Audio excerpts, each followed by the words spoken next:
Good afternoon. My name is Jim Conlan, and welcome to the latest edition of our entertainment show. As you know, each week on the entertainment show, a special feature of our entertainment show is Into the Vault, where we look at cult classic movies from all the different genres and the decades, whether it's a 60s Western, a 70s or 80s TV's cop detective show, a 90s sci-fi, maybe a 2000 horror movie, or maybe up to this date, a futuristic 2020 movie. Whatever the decade, if it stood the test of time, if it's deemed a cult classic, we'll delve into that. And this week going into the vault, we're going back to the 90s. We're going back to 1997, a Jerry Bruckheimer production. One of the original sort of breakout, if you're into your Prison Breaks TV series, if you're into your high-acting action sort of movies, this is definitely for you. It's Con Air, 1997, starring Nicolas Cage, the one and only Nick Conlan, John Malkovich, Ving Rhimes, Dave Chappelle, Danny Trejo, Steve Buscemi, John Cusack, Monica Potter, and our guest this evening, the one and only MC Gainey, who played the role of Swamp Thing. And I suppose, MC, reading through that list of actors, it almost feels like Oscar Awards night in terms of the people that were represented on that sort of show. Philip. It does, doesn't it? That was one of the really interesting things about working on it. All these actors who a lot of us are always competing with each other for parts. And now, for the love of mercy, we're all in the same movie. We ran wild. We were like barbarians. We were insane making that movie. And MC, I just imagine looking at some of the characters in that movie. I imagine the testosterone was running wild, and there was an awful lot of upmanships in between sort of takes and trying to outdo each other. When you have characters such as wacky and quirky like Dave Chappelle, and then you have the seriousness of Ving Rhimes and John Malkovich, to name a few. It must have been all guns blazing during the set. It was indeed all guns blazing. That's exactly, literally and figuratively going. Yeah. We were encouraged. We were encouraged to let it go and be whatever we wanted to be. And the lovely Simon West directing. It was the first big picture he'd ever gotten to direct. And he gave us our head, and we had a hell of a good time doing it. And MC, in terms of the role, Swamp Thing, how did the opportunity come about for you to get cast in the role? Did you have to go through an audition process? Were you recommended for the role? I'll tell you what, I was recommended for the role. They offered the role to Billy Bob Thornton, who's a good friend of mine. He's a good friend of mine. And he said, no, I think I'll go do Sling Blade, his own movie. He said, I believe I'll go and do my own movie and win an Academy Award. And you should put MC Gainey in the pilot seat there and let him fly the plane. And so they let me fly the plane, and he went and did Sling Blade and won an Academy Award. Wow. I was just looking as well at some of the actors that they approached for the movie. Everyone was approached, from Bruce Willis to Jean-Claude Van Damme to Steven Seagal, in terms of absolutely everybody. So the cast, in terms of the hiring process, did you know who you were going to be working with before you arrived on set? I did not. I had been working on a movie with Kurt Russell called Breakdown, which is I played a psychopathic killer, and it's a really scary movie. And I went from that movie, we finished that one, I flew straight to the Con Air. We were just starting up. I had no idea who was going to be in it, except I knew Nick would be. I knew Nick was going to be in it. But boy, I'll tell you what, there's a group for you. And there were so many of us. It was such a big production. There were like 250 people involved in the whole thing. And we took over the town. We took over Wendover, Nevada, and it was our town. The citizens were hiding under their beds, wondering what had happened. And MC, in terms of Con Air, just in terms of Nicolas Cage, I read that Nicolas Cage really buffed up for that movie. He was gymming an awful lot. He was lifting weights to try and keep that body physique that he tried to put up for that movie. Yeah, he was more buffed up than he'd ever been before or since. We all were. We were all pumping iron. We were all getting in good shape. I was drinking at least a dozen Guinness a day, just trying to keep up with my regular schedule, you know. Yeah, and MC, in terms of the role Swamp Thing, it was sort of a quirky sort of a role. What were you trying to look to bring that sort of pilot sort of role? Had you any ideas in mind? Yes, I did. I did. I Reminded had me. a very strong idea about it. I looked around at all the rest of the convicts, and they were all murderers and bank robbers and cannibals and rapists and terrible things. And I chose to play my guy, Swamp Thing. He was just a guy who knew how to fly a plane, and he'd been doing it his whole life. He did it when he was a boy. He did it when he was a young man. He did it in the service, in the military, and then he did it in the oil fields. And when the oil fields died out, he began to fly other things. You might fly a little weed, some ganja or something, and then maybe something else. And he got caught smuggling. He got caught flying singing. So they locked him up. So he was like a bird that had been locked in a cage. And when you first see me get off the bus and I'm looking at that plane, it's like looking at a naked woman with a ham sandwich in each hand. I'm telling you, I looked at that plane like I was the most beautiful thing I'd ever seen. And every time there would be a fight or shooting or something, I tell the director, Swamp Thing would be on the plane getting it ready to go. So they let me go. I'd go and watch everybody else get bloody and dirty. And when it's time to fly the plane, I'd be ready to go, Yeah, and MC, in terms of Con Air as well, in terms of the production, you mentioned Las Vegas, you mentioned Nevada, shots were in Indiana, the Grand Canyon as well. So you obviously did a fantastic sort of backdrop for an awful lot of those scenes. Well, we had an entire second unit that was all aerial, all planes. So they filled the planes with cameras and flew around and shot all that. It was all shot. That's the real stuff. That's the real Megillah.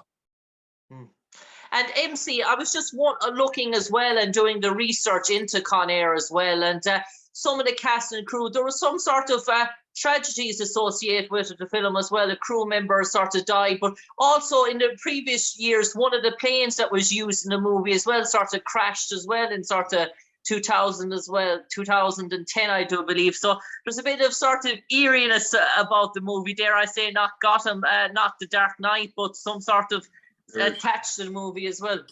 Yeah, there was the one of the crew members was crushed. Was working under the plane, working on a thing, and the support gave way, and he was crushed, and it was terrible. But we were lucky it was only one. I mean, they did dangerous things. They were throwing bombs at each other and shooting so many blanks and things flying around. It was a terrible, terrible, dangerous thing.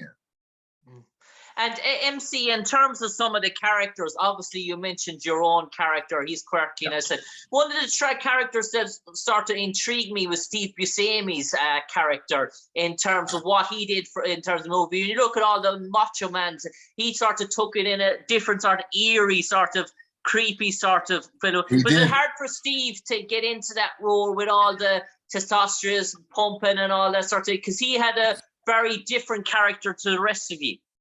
He did indeed. And, in real life, he's a very macho guy himself. He was a fireman in New York City and before he was an actor. And when 9/11 happened, he went home and got his gear and went down and started cleaning up at Ground Zero. So he's the real guy. He's a real man. But he played that like he was like a poet. He was just always commenting on things. My favorite line in the whole movie is when he says, "Define irony." A group of nuts, idiots on a plane dancing to a song made famous by a band that died in a plane crash. That's brilliant. And as far as I know, he made that up. And I suppose there's elements of the movies that will last the test of time as well. Obviously, the song "How Do I Breathe," obviously, it's nearly played in so many weddings around the world, let alone in terms of movies and sort of thing as well. So there's elements of the movie that sort of will live long and lasting forever. Some of those iconic sort of scenes between Monica Potter and Nicolas Cage as well. Yeah, I think there will. And what's funny is that I just saw the movie the other night. I saw it on the big screen. First time I've seen it on the big screen in 20 years. And it was billed at a drive-in theater, an outdoor movie here in Glendale, California. And they said it was part of the family movie series. And I went, oh my God, Con Air is a family movie now in America. That'll give you an idea what shape we're in over here. Con Air is just another family movie. Those lovable lugs on their airplane, cannibals and murderers and rapists and butchers. Oh, they're just a bunch of boys having a good time. It's crazy. Yeah. And I've read somewhere that you mentioned that Swamp Thing was probably one of your favorite roles that you sort of played, that you really Oh yeah, loved that sort of character. I did indeed. I loved him because he's just having fun and flying the plane. He never shot anybody. He's just having a good time. Even when he's got to land the plane, I put that helmet on. I stole that helmet when they were having a gun battle, and I put it under the seat. And I put that helmet on and said, "We're going to crash," and just started laughing. And Swamp Thing, I try to go through life like that when I can. And MC, in terms of Con Air as well, it was a one-off sort of production. There was never an idea of doing a Con Air 2 or Con Air 3 or like Lethal Weapons and Die Hards, and maybe you sort of, over time, you sort of dilute the franchise the more and more you deep into. Do you think Con Air stands the test of time because it has its own sort of uniqueness, that it is a one-off sort of production? I think it is. Now, there's been some rumors lately that because Fast and Furious 9 was such a big hit, it was worldwide. Fast and Furious 9 made $200 million. So they're saying maybe they should do Con Air 2. And instead of stealing an airplane, we'll steal a rocket. We'll steal a Elon Musk rocket and head into outer space or something. But I don't think it's going to happen. I think it is a one-off. Yeah. And MC, in terms of that sort of movie, in terms of the premiere for it, in terms of the global reaction, did you know that obviously a Jerry Bruckheimer production? You obviously knew from filming, from shooting those scenes that this is going to be a smash hit, or were you just so enjoying the movie that you said what will be in terms of how it's reviewed or viewed by the audience? Yeah, I didn't expect the critics to like it very much, because it's a wild movie, but I knew the people would like it because it's big and it's fun, and you got bad guys who are having fun being bad guys. Everybody loves that.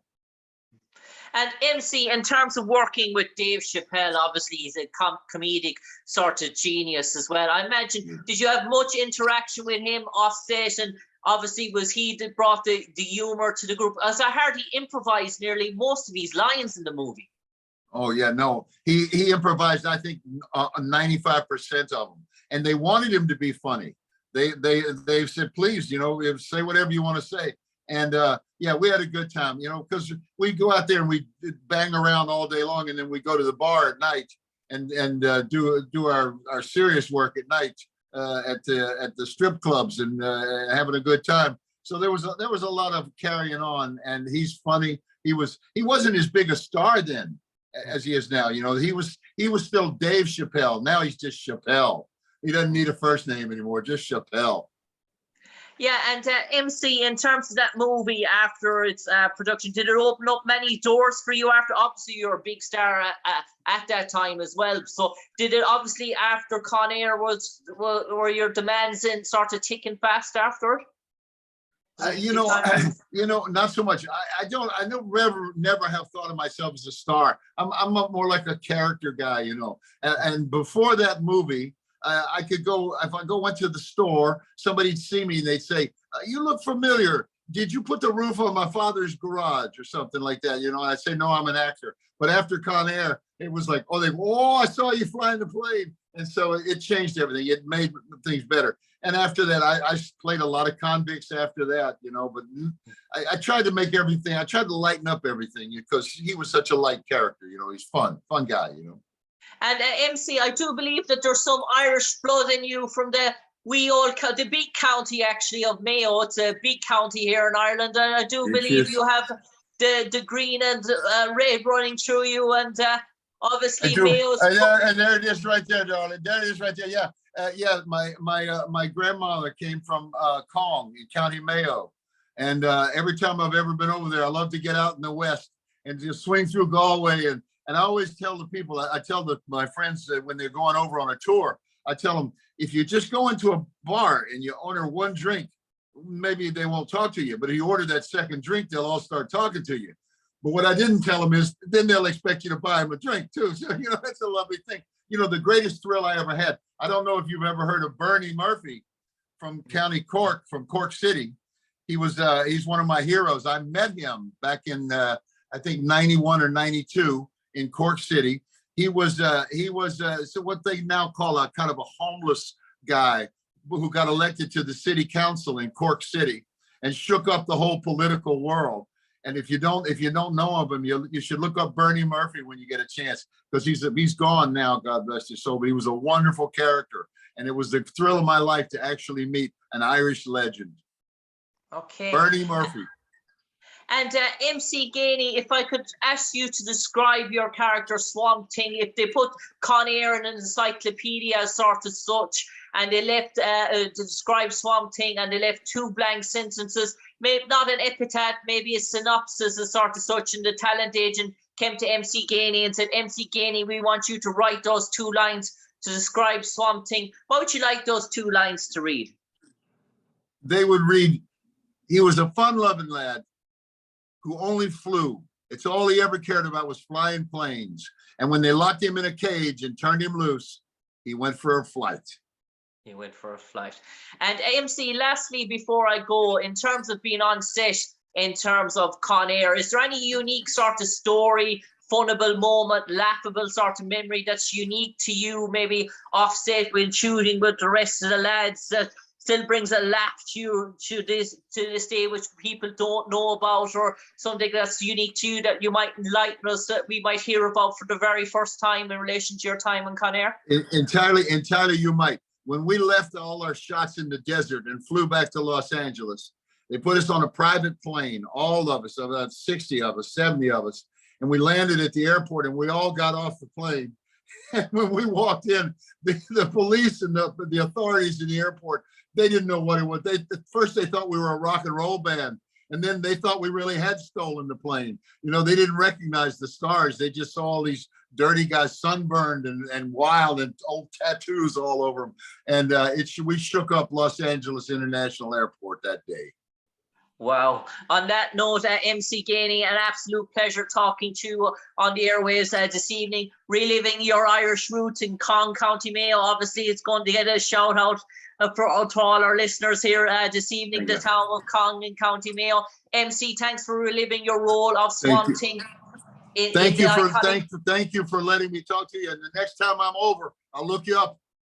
No problem, MC Gainey. MC Gainey, who played the role in Swamp Thing in this week's episode of Into the Vault, Con Air 1997, alongside Nicolas Cage, John Malkovich, Ving Rhimes, Dave Chappelle, Danny Trejo, and Steve Buscemi. An absolute pleasure, MC Gainey. Stay safe, take care, God bless, and we'll see you sometime in the near future, no doubt.